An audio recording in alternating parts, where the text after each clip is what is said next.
Naopak sme sa dočítali dneska z novín, že Európska komisia vlastne nemá peniaze na preplácanie eurofondov zo štrukturálnych fondov. Nemá peniaze. Im chýba 11 miliard eur.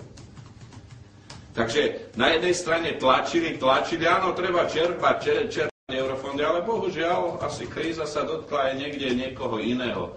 Viete, toto pokrytectvo, čo je aj medzi vami, pretože vy slúžite samozrejme svojim zamestnávateľom, ja vám to nemám za zle, berete plat, chcete žiť, no tak píšete a točíte to, čo vám kážu. No.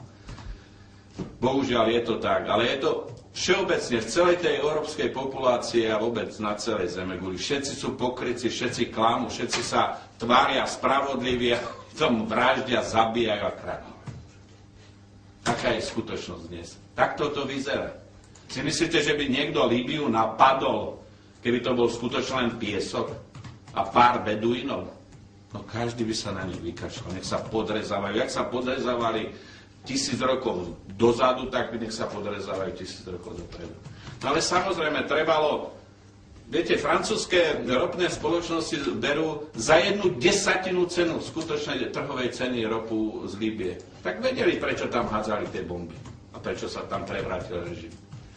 Tie miliardy a miliardy dolárov, ktoré boli na účtoch v bankách v západnej Európe, v Amerike, kde sú? Jak sa 10 vrátila do Líbie? Kde sú? Kde sú tie ulice, nemocnice, ktoré boli postavené v Madére, v Španielsku, v Taliansku, hotely? Kde sú?